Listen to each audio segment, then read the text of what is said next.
and host, the one that's tech-centric.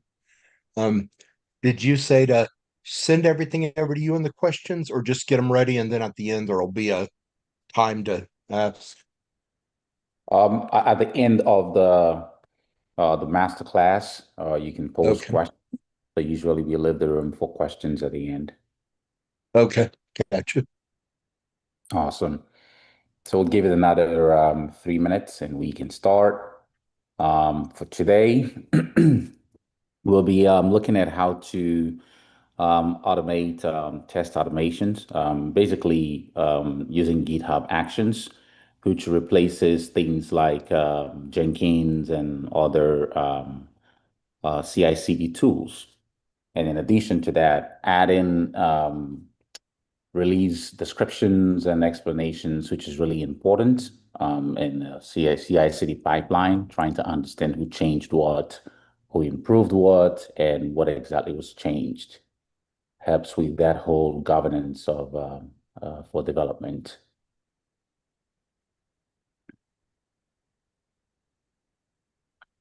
2 more minutes and we can start.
Minute.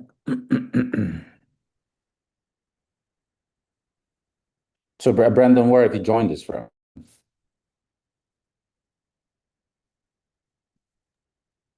I'm over in the United States, Oh, awesome. What part? Ohio. Oh, great. I live in Atlanta, Georgia. Okay. Okay. Yeah, I wasn't sure where this was being hosted from. Yeah, my location is Atlanta. But we cover several markets. Um, the African market, of course, the American market, which includes Canada and Europe. And, maybe this is premature to ask, but since we're talking, is this something you're going to teach that will cover across industries, or is it specified to a particular type? Um, so the Saturday program, really, what it is it's sort of a free additional course that we teach to our students and those who are interested in our programs. And it's centered on AI, how to do most of the things we teach them in the conventional classes with AI to improve productivity and improve, of course, accuracy. Now, we do have other programs that are tailored to specific industries. Those are like custom courses, depending on what industry you are in. But generally, we teach data analytics, cybersecurity, DevOps, which we'll be covering today, then UI, UX, and machine learning. So those are general tech courses that we teach. Outside of that, we have tailored programs for specific industries, finance, how to use AI in finance, how to use AI in the logistics industry, at different sectors. And in most cases, we provide these courses to organizations that want tailored education for their employees. Does that answer your question? Yeah, I think so. I mean, I didn't really know what to expect. If GPT was a type of bot, and I know they talked about like AI being used in a lot of marketing to where it's almost auto process or automated, such as you had mentioned. I wasn't sure what the DevOps, develop operations automation, or what that wasn't sure if that even played into what anything I would do. But I'm an entrepreneur, and I'm just trying to find a better way to, you know, I'm not a marketing mind to begin with, and if I can find a way that AI can do that for me, then Oh yeah, of course. That's something we know we can teach. So we have a digital marketing course, and a part of that, we teach how to, of course, collaborate with AI. I would assume that someone like you, that is an entrepreneur, learning the components of AI that are necessary for automated marketing would be useful for you. But as far as DevOps is concerned, it's mostly for development. Individuals who build softwares, write codes. There are a lot of manual processes involved in that. So with what we're about to teach today, we one of those processes can be automated, which is testing, which is the most important part of development. Because if you're done coding and there are errors, you would have wasted so much time and so much money. So that's what we're teaching today. So DevOps really is a framework for automated development, software development, basically.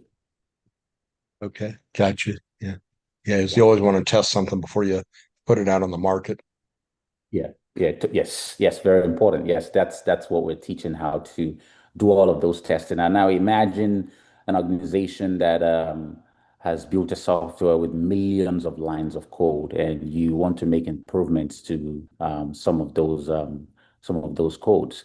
If you're having to manually do the testing and there is an error somewhere on the 1,199th line, that means you would have to scroll all the way down to the bottom. That's a lot of work.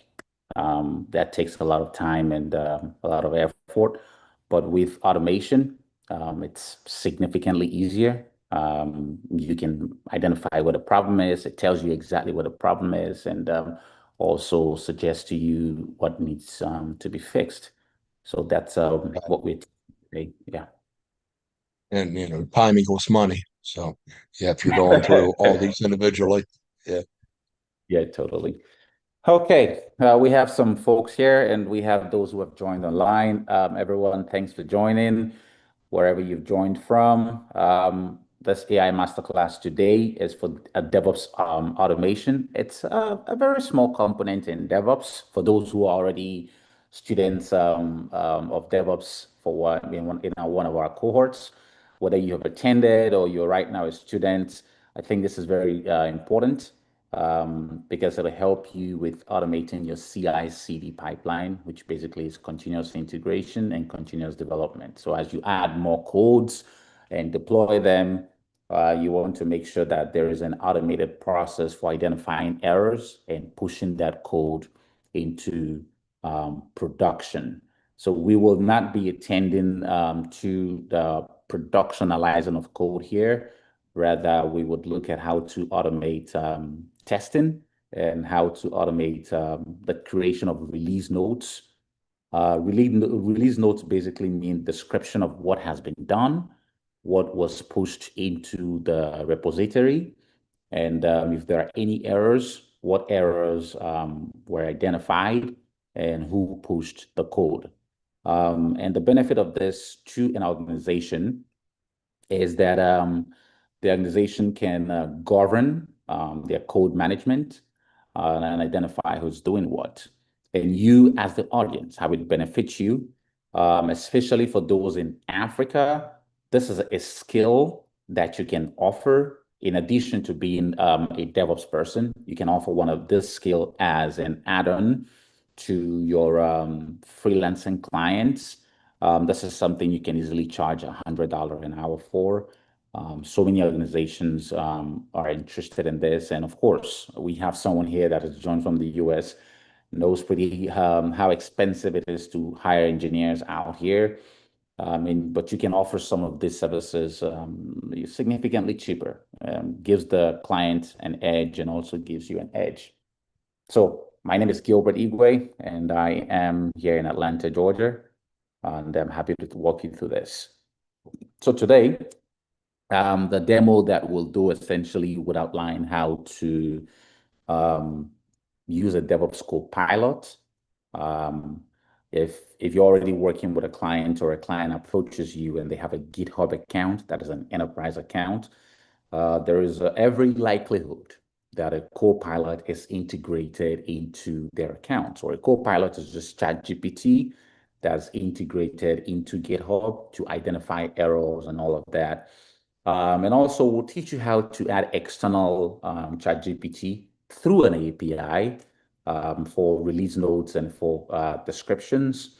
Um, what we're building today is a very simple code, probably a few lines of code, maybe two, three lines of code, but it's something that can be replicated across board, whether it's 1 million lines of code or a billion lines of code, it doesn't matter, so long as you have a script that you want to push to a GitHub, and you want to ensure that that whole process is automated. So the tools would cover would be GitHub itself, which is a repo, basically a folder that is hosted in the cloud that you can push your code to, and that you can host your codes on. GitHub Actions is a feature of GitHub. What it does again is it automates that whole process of analyzing your code, running your code in a test environment to make sure that it works, identifying errors in your code, and telling you exactly what has failed. Then ChatGPT, instead of the interface, we're going to use the API. We thought it wouldn't be beneficial to you to copy and paste codes because it's not scalable. So an API would be better for you. Then we'd use a sample repo just with dummy commits. Again, a few lines of code. Now, the reason this matters, right, very important, is that this would save, at a minimum, 2 to 5 hours weekly for teams. And in a place like the United States where you pay engineers $100 an hour, if you have 10 people building code for you and they're wasting 5 hours every week, so that's $100 multiplied by 10, 1,000 multiplied by 5. So you're basically wasting $5,000 every week on just at the minimum on just identifying errors in codes and doing manual push. So it's a big opportunity for you that is on this call.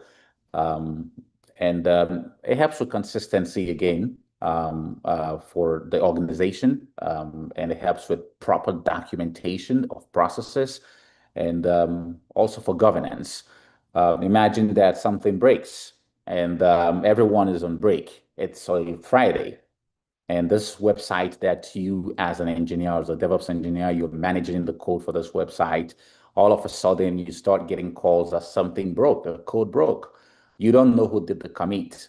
You don't know who to find. But if there is a clean note, well written, well documented, you know what was done, you know who did it, you can reach out and say, hey, we have a problem. This was what was wrong. Take a look at your code and fix it. So it helps. And you, as a freelancer, especially for those who are in Africa, this also is a big value for you. It's something you can offer as a service. I'll also show Upwork, people who offer GitHub Actions as a service.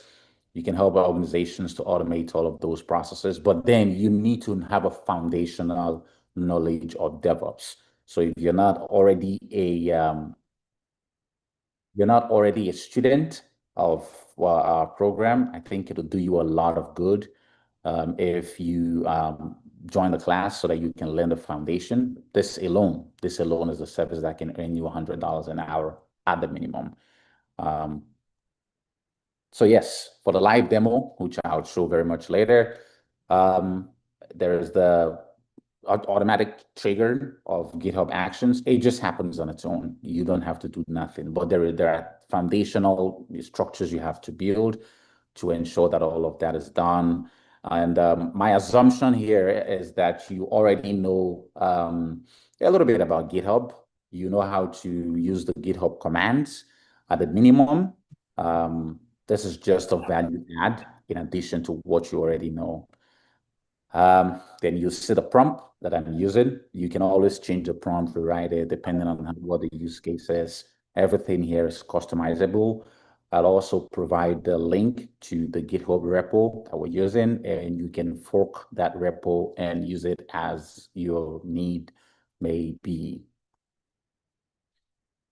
So this is just a templated prompt, but of course, you're going to have access to the file, so you don't necessarily need this.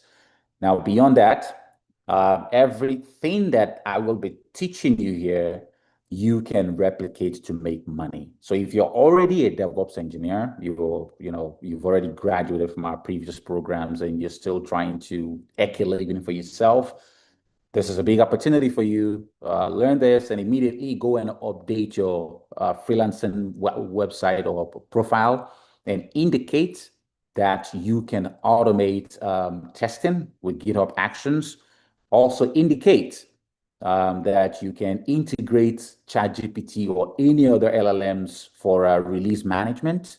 So these are all the freelancing platforms where you can create an account if you don't have one already. Freelancer, TopTal, Upwork, Fiverr. There's so many more. Now, at the end, you get the opportunity to win some data for those in countries where it's expensive to get data, mostly in Africa. And you can replicate this, do something else, something similar, send it to us. Let's take a look at it, and we will reward you. So I promise to show you how other people are making money with something similar to this. So I will stop sharing this and share something else before we start the demo.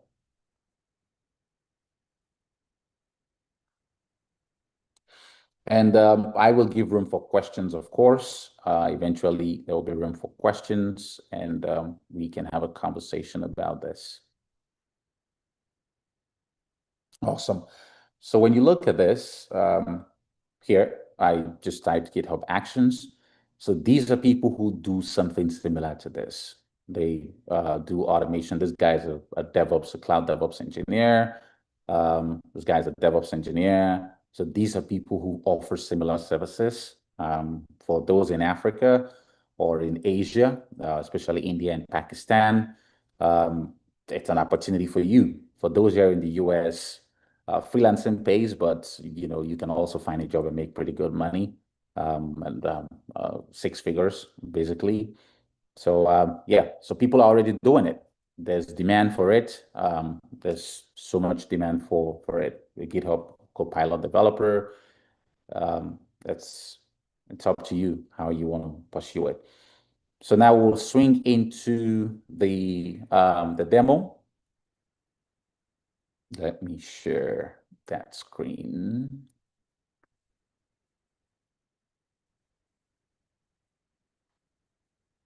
Okay. All righty.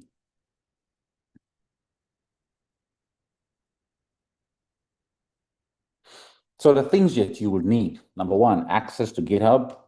Um, if you don't have a GitHub account, it's free. You can go to github.com and create a free account. Then you can fork this repo. Let me add a link to the repo here so that you can follow suit.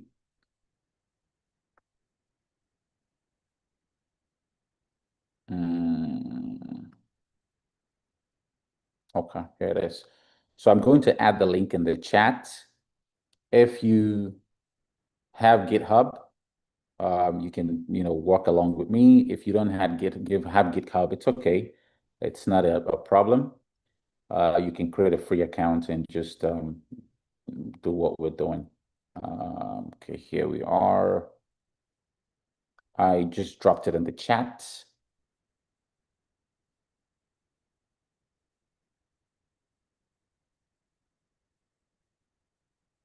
So right there in the chat, that is the repo that we will be working with. So starting out, we have this Python file here, right? It's a simple file. What it does is it randomly picks out a joke from all of these options, right? If we were to run it in a notebook, let's open up a notebook.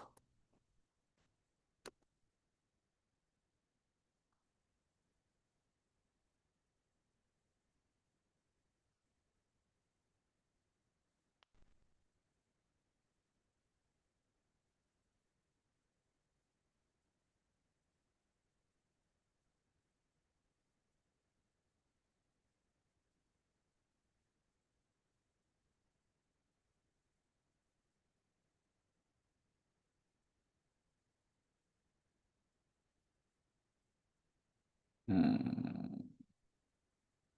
Let's see which environment to use for this. Okay, we have one environment already.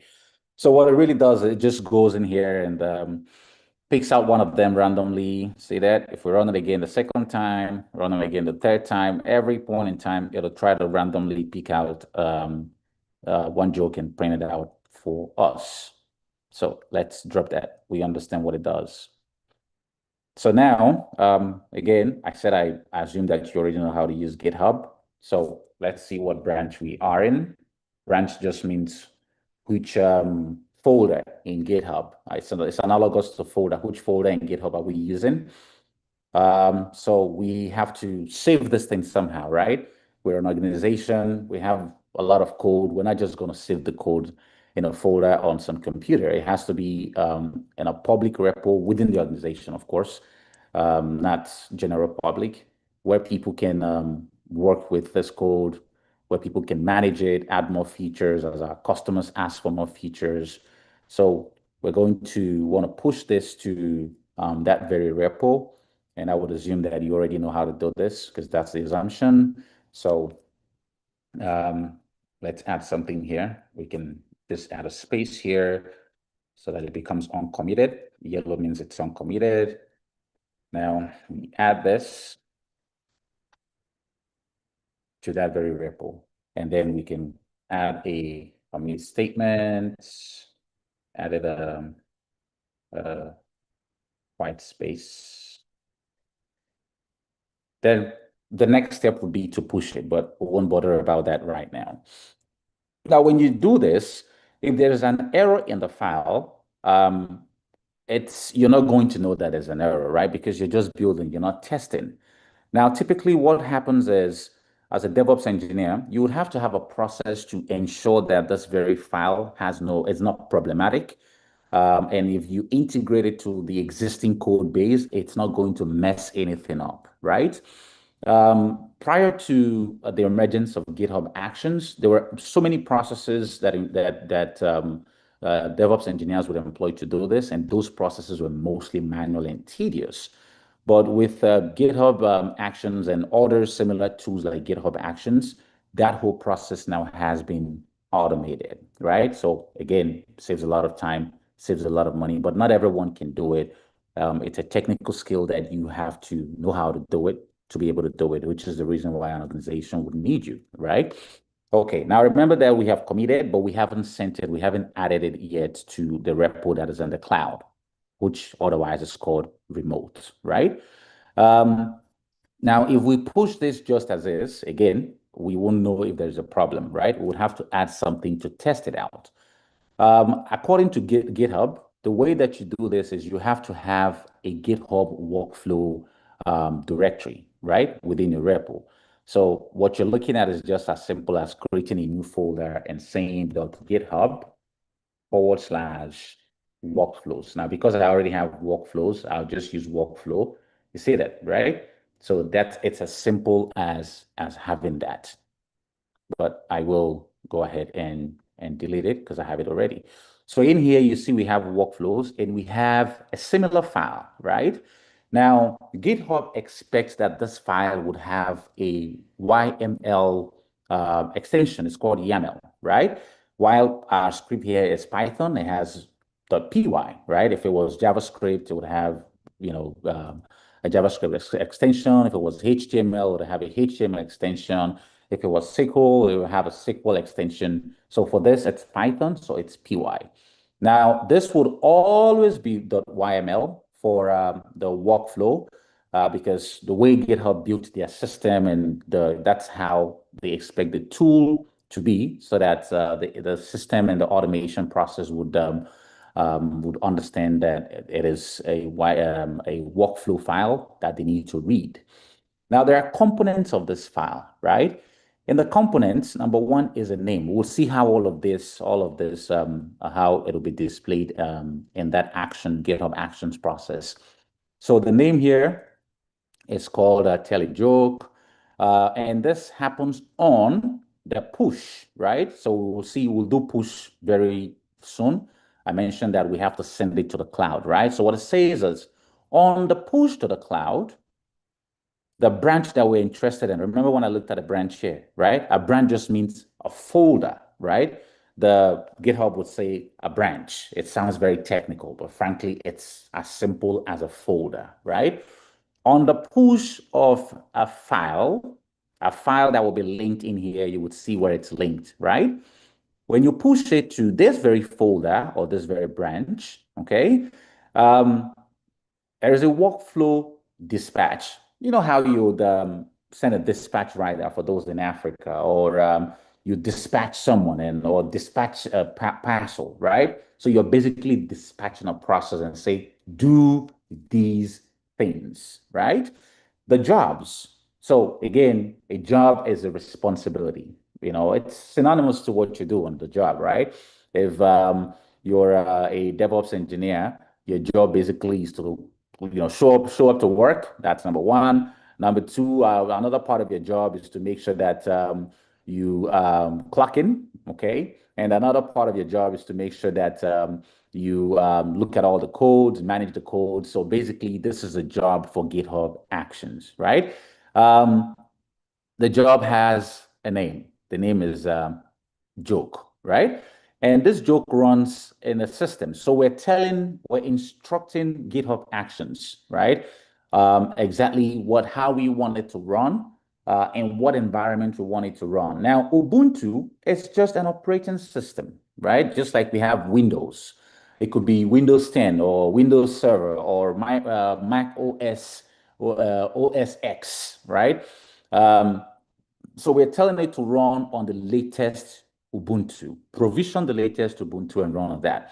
Now, for this very job, there are steps. So just like your job is as a DevOps person, one of your, it's your job to come in and sign in. There are steps to sign in when you get to work, right?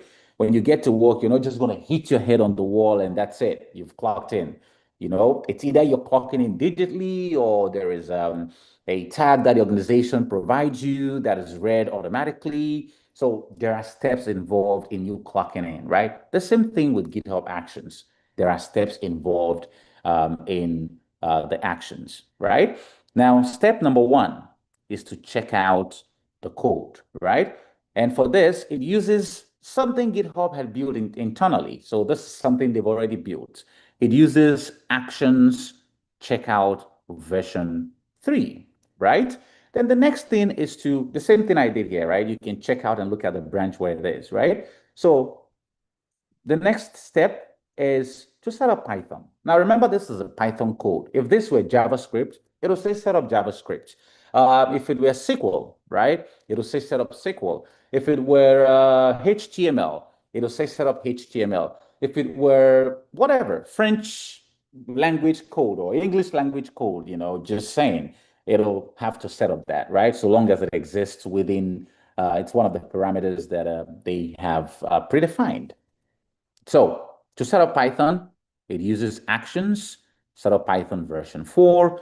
Now, it tells that when you set up this Python, you have to set it up with something, right? It's conditional. And this condition is because the assumption here is that we are working in version 3.10. So Python has a version, right? Like every other software tool, there is a version, right? Just like on the 31st of December every year, summer falls, you say, okay, the new me for next year. This is the new version of who I am.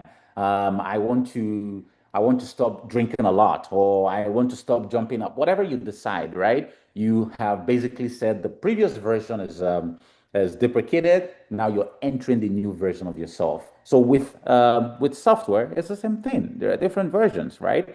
You see your iOS or your Android device, there are always updates, different versions, right? So we are basically telling this very action that's going to set up Python that we want it to set up version 3.10, 3.10, basically. Then there is another job, right? Another step within this job. That next step is to run the joke bot. So here is where we tell it exactly what file to run. So the command is go and run Python. Now let me show you something that this is doing. So let's see where we are right now. So again, my assumption is that you already know how to use these things. So ls just means to show me all the directories. Now, what we are asking this thing to do here is exactly the same thing we can do on the system here. So let's do this, right? You see that? So on our local machine, we ask it to just go there, use Python, and go and run this on my local machine. You see that, right? So on GitHub as well, we're trying to set up this Python environment, just like I have Python here, the same way I selected Python when I opened that notebook. Here, Python, there is Python here. So the same thing, we're telling it that, hey, as you set up your environment, use this and run this. So what GitHub does is GitHub will provision an environment. It could be a container. It could be, assume it's a small laptop, a very small computer that is sets up to run and test your code, which you ought to have done manually, right? You see the same way we did it here. So we did this here. We're manually testing the code. Now let's add an error to this code. So let's add an error and say print. So there's going to be an error when we run it. So if we go ahead and do this, oh, look at that. There's an error. You see that? So now imagine if if the code had 2 million lines of code and we're testing so many scripts. Here we just have one script we're testing for now. There are so many scripts, you have errors. Errors happen. For me, when I code sometimes, after 8 hours or 9, 10 hours of coding, I don't see anymore, right? And if I continue to push myself, I make mistakes. So imagine that you made a similar mistake and or someone else made a mistake. You as a DevOps engineer, you have to do this manually. I can imagine you'll be very frustrated. Okay, now the error is fixed. Let's run it again, and the problem is solved. So basically, that is why we have and use GitHub Action to replicate exactly what we've done here to test out the code and find an error, right? So we're going to run it with an error. Let's maintain that error. We will run it with an error. All right. So ignore the change log and all of that, right? We'll come back to that later. So now let's push this to, all right, first of all, we have to add all that we did. Then we have to commit with a message, error added, okay? So remember, we told it on push, right? Push. So we push, git push. So we say on push, go ahead and start that process. Now that process has started on the back end, but it's something we can see here because of the way that I set this up. Okay. So it's running. It's running. So let's see. Have to refresh this. Refresh it. Okay. Change log. Set up job. All right. Let's see. Okay. We'll have to go back to go to GitHub. Let's go to GitHub and see it. I think it'll be easier to see. All right. Maybe we can see it here. Yes, we can see it here. Awesome. Okay. So the reason you're seeing this on here is because I added GitHub Actions, but I will also take you to the GitHub URL so we can see the same problem. So look at this. You look at this. See that, right?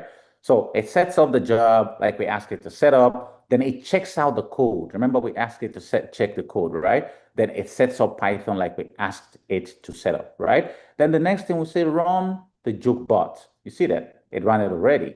Then, of course, these are all process cleanups. So let's go to GitHub. I will stop sharing and share another screen.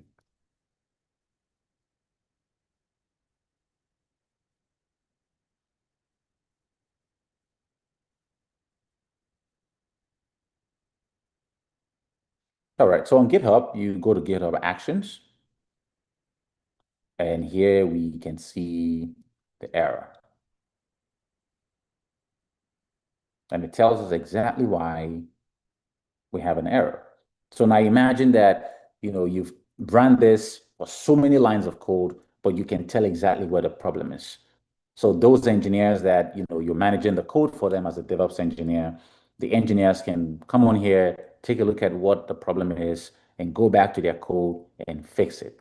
And if you had hundreds of scripts that you're running at the same time, you're able to go there and solve the problem. Now, there is an added layer. Remember, I mentioned it, right? That you can use AI to explain the error. So when you go here, you click on this, explain error.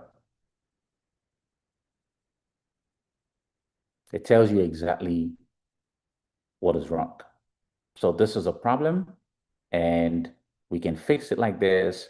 It tells us exactly how to fix it. So let's take this advice and let's go back to go and fix it. Now, there is a way to automatically fix this. There's a way to automatically fix it, but we will go back to the code and fix it there. So I will share the code again.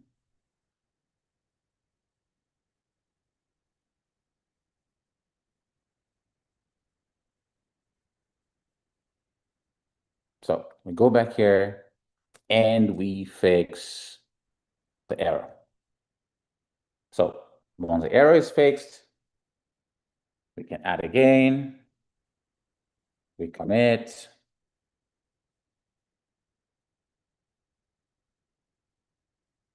and we push, and let's see what happens. So as expected, this would run successfully. It is running.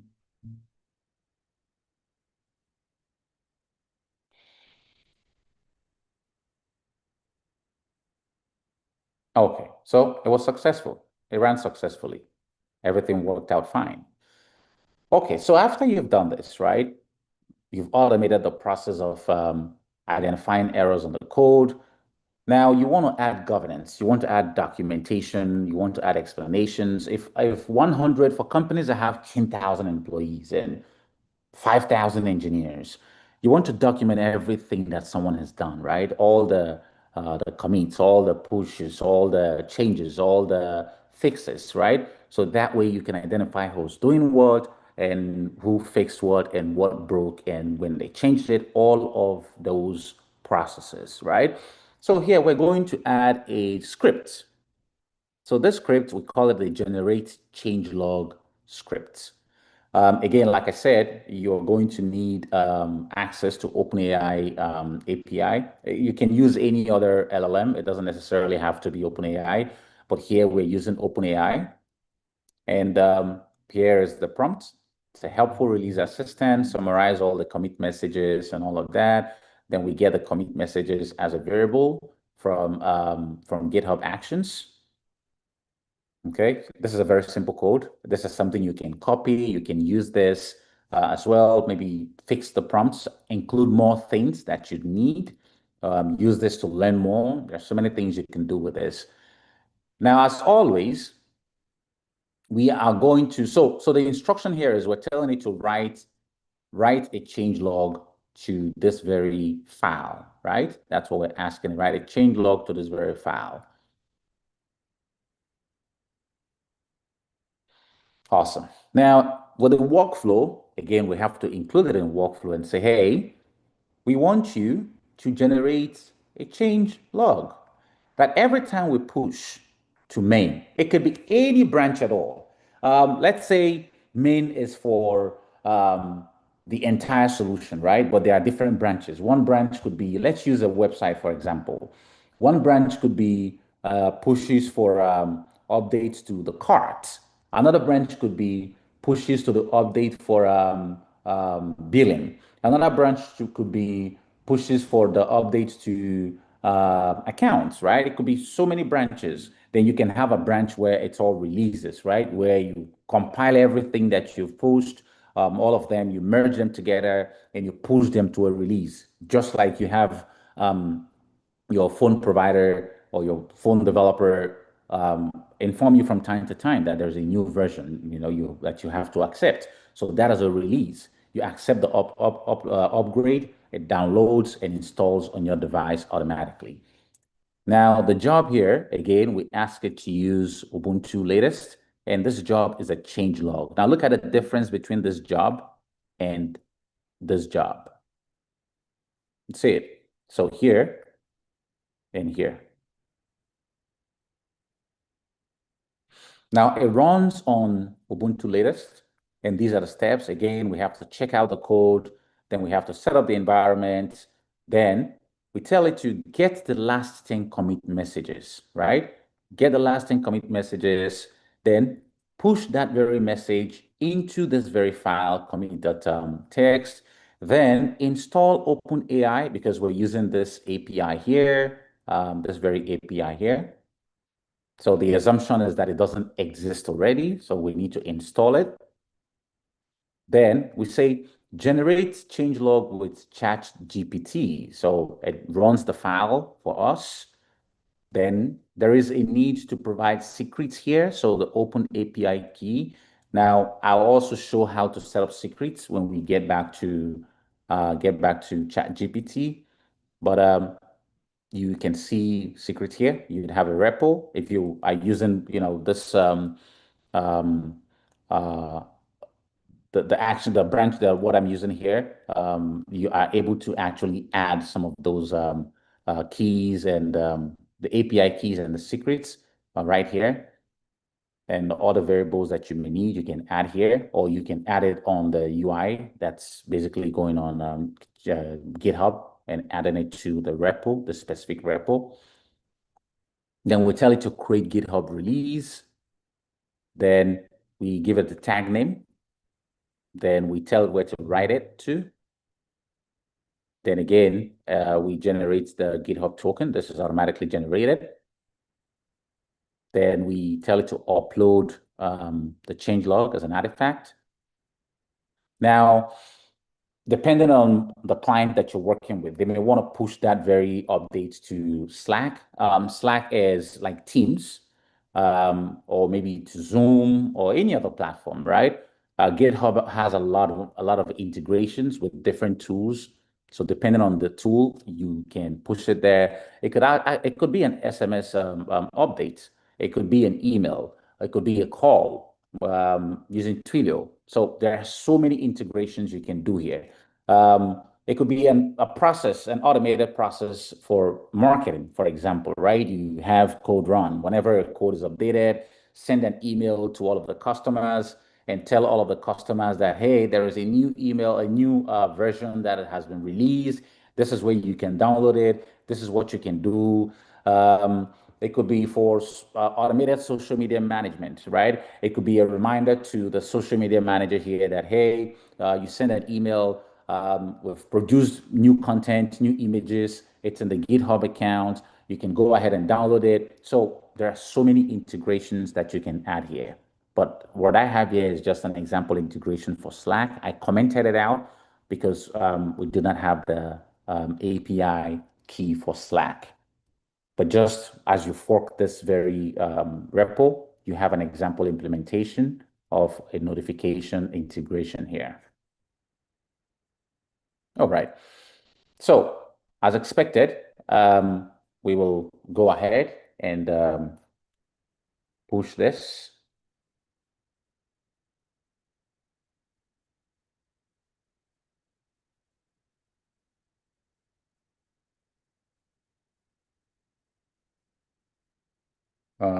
Demonstrate change log.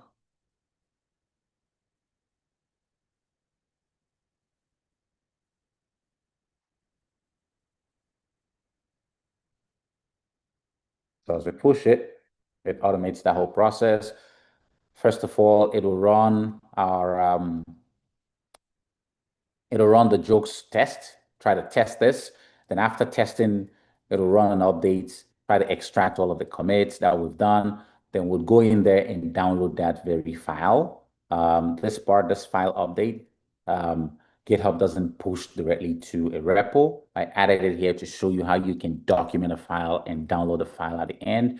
And again, like I said, if you want to add automated notification, this is an example using Slack, but it could be email, it could be SMS, it could be a call, it could be anything, right? So let's see if this is done running.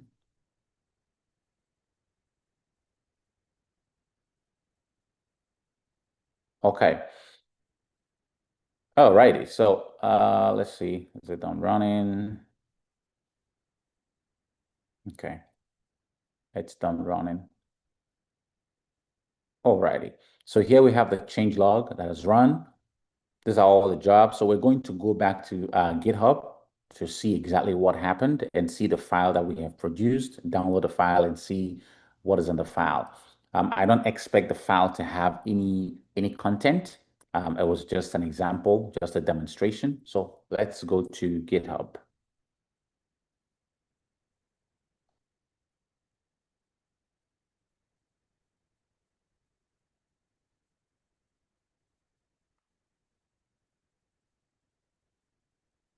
Okay. So we come back to GitHub Actions here, and we see two processes of run. So one is the file for the joke, and the other is the changelog file. So we click on it, and we'll see exactly all the processes. It sets up the job for us. It checks out the code. It sets up Python for us. Then it gets us the last 10 commits. These are all the 10 commits. That's what it gets here. And it saves that. It should save that to a file. Let me see. Does it give it to download the file? Okay. It's not producing the file here. Okay. Then we install the OpenAI SDK. Then we upload a file to Artifact. Okay. So here, this is where we download the file. So right here, it's done updating. Then it gives us a file to download here. Then right here, it creates all the releases. So here we have all of the releases. So if we were to click this, it opens the file for us. I don't think the file will contain anything. It's not expected to. Okay. So let me show you what the file looks like.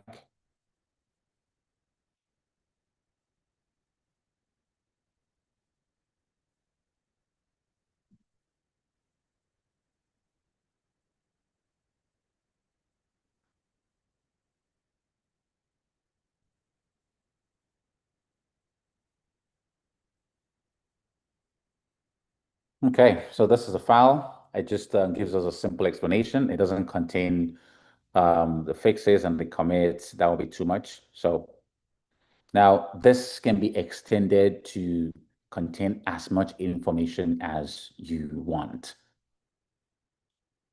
Right. So that's basically how you automate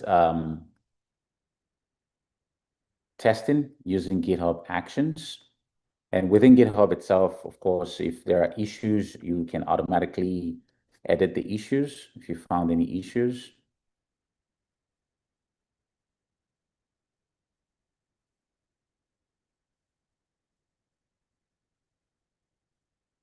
Explain error. So it gives you the solution. And if it's something you wanted to resolve, it can be automatically resolved for you. Alrighty. So let's go back to the slides.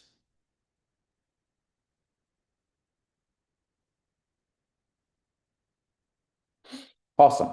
So now anyone who has questions, this is a time to ask questions. And what I just taught you is basically a component of all our DevOps program. Again, we have cybersecurity, data analytics, UI, UX, machine learning, and we have a lot more courses coming up. Um, every Saturday, we try to teach small components from each of the different courses and how you can use AI to do that part of that course better as a freelancer or as a professional. Um, and for all of our courses, the price is $299. That's what we charge for them, and it entails um, live classes. All of our courses are like they're like an internship where you're doing projects. It's completely project based. Every single week is a new project, and the projects are built to replicate what you would find on the job. So we make you job ready. We teach you theory, of course, but it's mostly practical. That is how we teach you. So you learn by doing.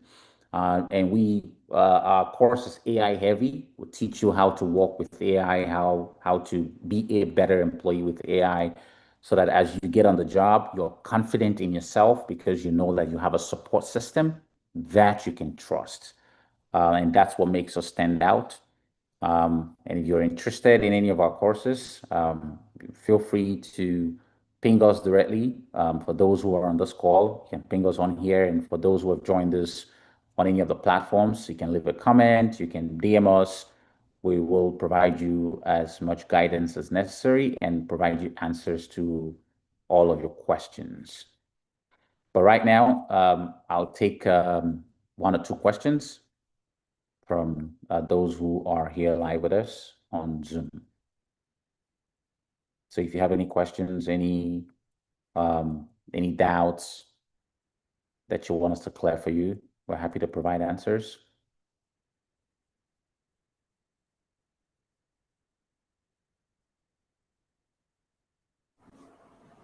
Thank you for tonight's session. No problem. Pleasure.